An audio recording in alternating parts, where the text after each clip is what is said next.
Bonjour, bonsoir selon l'endroit où vous vous trouvez pour suivre cette communication. Je suis Armand Manziono, Boutelezi, Bouchindi, Boavindu Munabangungu, Wakalam Kwendam Kukirika, Jean le Baptiste. Ma communication d'aujourd'hui s'intitule Question du poule, la contradiction principale et la contradiction secondaire. La question du poule pose la question fondamentale de la contradiction principale et de la contradiction secondaire. Faut-il d'abord résoudre la question du pays dans sa globalité? Autrement dit, le poule n'est qu'une contradiction secondaire. D'emblée, on se trouve devant une quadrature du cercle, c'est-à-dire une équation insoluble. Les tenants de la première version qui tiennent en idée de d'abord résoudre la question nationale et le poule y découlera. Ce débat a cours. Il a envahi tous les cénacles de réflexion. En posant le problème de cette façon, ce raisonnement ne découle que d'une suite logique.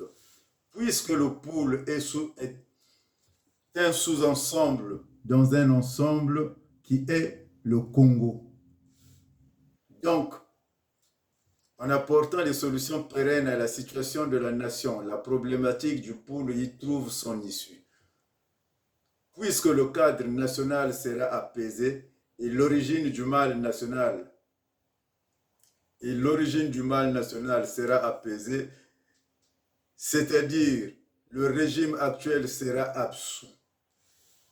Cette façon de voir relève d'une vision cartésienne, ne souffrant d'aucune contestation, sauf que la solution nationale a du mal à poindre à l'horizon pour diverses raisons. Manque d'unité des combattants, aucune perspective, manque criard des moyens et surtout des égos surdimensionnés. Et puis la varie principale qui est le tribalisme. La mécanique de la lutte a du mal à se mettre en place. Du coup, ça rend obsolète ce type de raisonnement.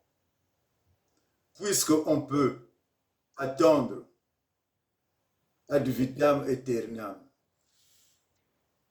Si en dehors de la solution des armes dont prêchent certains, on avait fait jouer la solidarité nationale à l'égard du poule, chaque région du Congo se disant « nous sommes le poule », on aurait pu voir se constituer un rempart pour arrêter net la méchanceté du pouvoir Mboshi à l'endroit des Lari.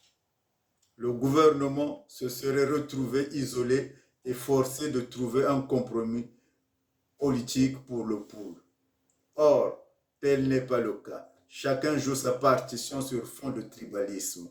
D'autres se frottent les mains de voir l'autre souffrir parce que on règle les comptes qu'il aurait lui-même voulu régler au poule. C'est l'histoire du serpent qui se mord la queue, car on ne peut pas attendre que la prétendue contradiction principale qui est le Congo se trouve une solution et donc une voie de sortie pour le poule. Alors, on est obligé d'inverser les hypothèses de départ.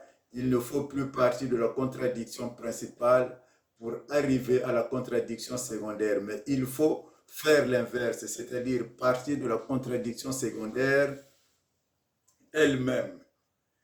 L'exemple le plus parlant nous est donné par un accident de la route. Lorsqu'il y a une hémorragie, on attend pas d'acheminer l'accidenté à l'hôpital pour arrêter l'hémorragie.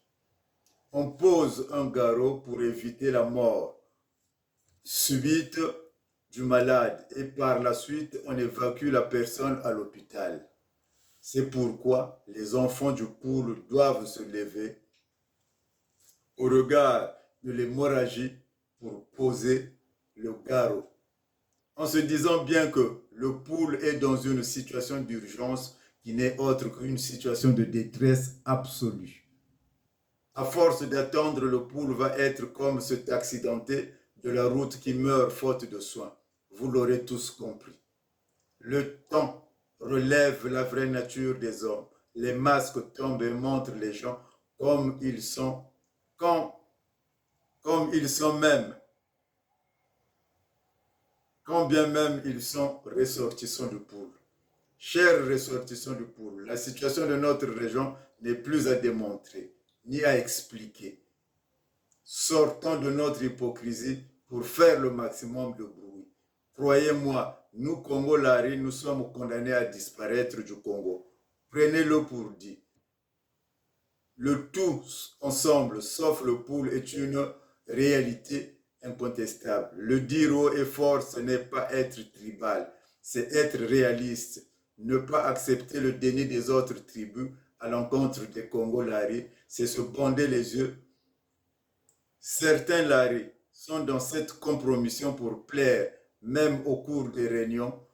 Ils cherchent des mots pour paraître des patriotes se refusant de blesser ou de heurter qui que ce soit. Ils ont tort, car un proverbe Congo dit, si celui qui se met nu devant toi n'a pas la moindre once de pudeur, pourquoi vas-tu en avoir, toi? Il est temps d'unir nos forces pour créer une communauté solide. Au regard de l'ostracisme dont nous sommes victimes par rapport aux autres ethnies, car le mal du Congo est bel et bien ethnique sur fond de suprématie Mossi. Je vous invite de venir sur le site Nzoïsme pour que vous puissiez lire l'article en intégralité. J'en ai terminé.